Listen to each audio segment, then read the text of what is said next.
Hey there, Sharon Horne-Ellstrom here with Supersize Your Business. Are you using saving to supersize your business finances? Let's talk about it today.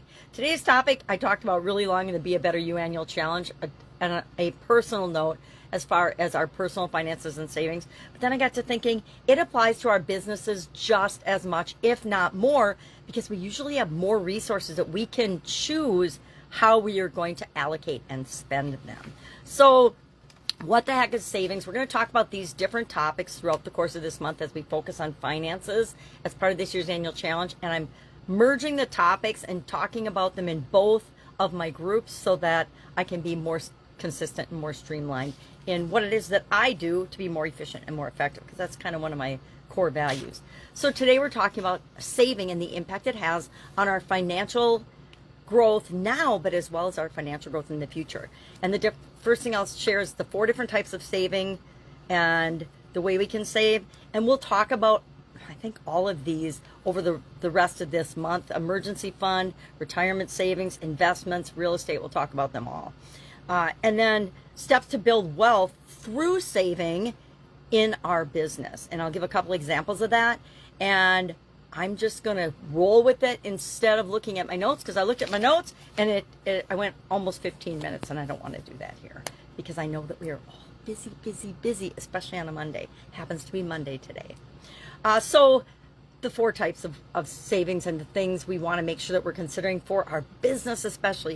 You know, we all have insurance, right? In case catastrophic things happen that are outside of our control. For the things that we can't insure, guess what?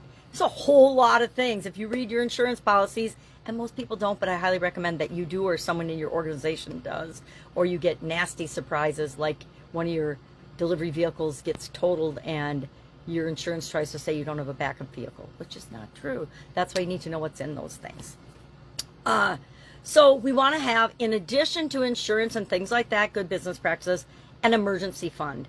And as individuals, I learned early on in my career that it was imperative to have an emergency fund. I had a great job out of college and was making a lot of money, but I had some health challenges in that first job, and I was out of work. I had kidney surgery, which was really freaky, but I had to have kidney surgery, and I was out of work for like 6 weeks, and the company's like, yeah, we're not paying you. And I'm like, really? I'm on salary, but I'm not getting paid? Okay. I guess I didn't read my insurance very well. And luckily I had parents that could help me back then, or I would have been in trouble because I didn't have enough money coming in to take care of my monthly expenses the time that I was out of work, and I wasn't going to get paid for it because the Safety and Health and Safety Committee decided that, you know, they weren't going to pay me. I don't know. I guess I could have appealed it, but I was new and I didn't want to rock the boat in a company that I'd been at just a couple of years.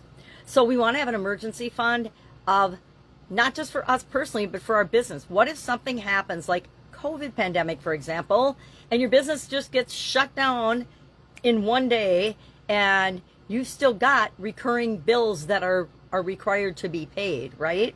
Like your business loans or your, rent, if you're renting your facilities, etc. So you want to have an emergency fund of at least 3 to 6 months. And that is not really saving for the future, but it's saving to make sure that if anything happens in the future, we're covered. Retirement savings, and depending on the type of business you have, you may or may not provide that for your folks, your team members. But I highly recommend that you find a way to make that happen, because not only does it help them, but it helps you because there's business advantages to that. Investment accounts, and I guess we'll talk about, I'll talk about it here. Look at all of the businesses that you may not even realize the business that they're actually in, because they have so much in investments, for example, real estate, that they're actually a real estate company more than the thing that they're doing. And McDonald's is my favorite example of this, because McDonald's has thousands of properties all around the world, and some of the most valuable properties with a McDonald's on it, where the franchisees or corporate owns a restaurant, but the real value and the accumulating value of that business is in the form of real estate investment and savings, right? Investment accounts like brokerage accounts, real estate, stocks and bonds. A lot of our companies are our retirement, are our investment accounts, because we might not offer stocks and bonds to the public, but we have stocks and bonds in our organization, so we can use it to raise funds and do other things. And then there's real estate, like the McDonald's example. There's lots of different ways to save that gives us a better return than a traditional savings account. I've talked about that a little more on a personal note, because I don't even know what the interest rates are now for savings, like a traditional at your bank savings account, because they've been so low for so long. I quit even looking at it. That's like, this is where I keep my emergency fund because I need to have quick access to it. But everything else is invested in some other form because of the return and the ability to earn return. Real estate is my personal favorite because there's so many ways to build that, and obviously a lot of big companies, personal favorites that own property. So how do we build wealth through savings? Number one, we automate the process, right? Any excess funds, and we should have a rule for this in our organization, any excess cash is immediately invested in a higher earning, interest earning of some way, shape, or form type of account. It can be a quick access account, but it should be not just sitting in our bank account, not earning any money for us. Why? Because one of the most popular and one of the most effective and efficient ways to build wealth for our organization is through compound interest.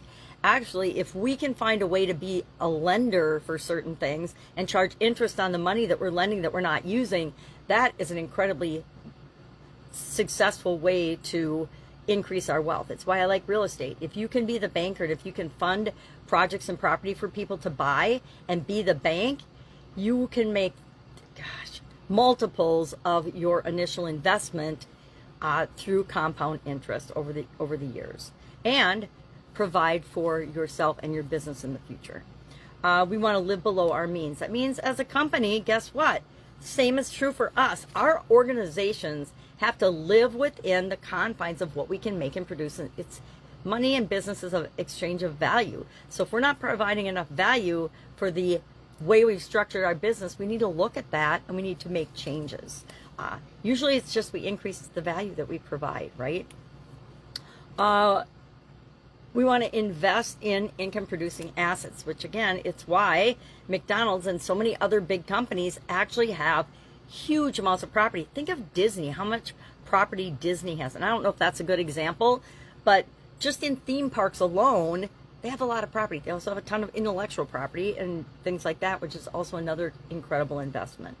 We're going to talk investments in a day in and of itself, though. Diversify your investments. Do not put all your eggs in one basket.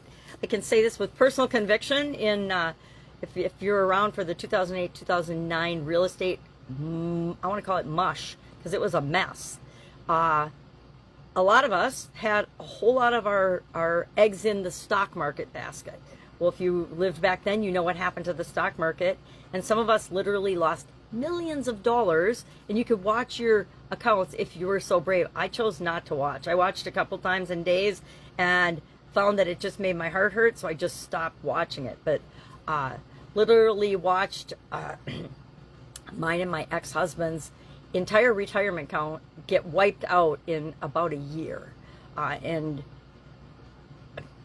due to some mistakes made along the way, which I won't even assess blame for, that entire millions and millions of dollars got wiped out, which is, sad, but then you just rebuild. All right, so today, what are we going to do? We're going to look at our organization and say, are we utilizing our resources effectively?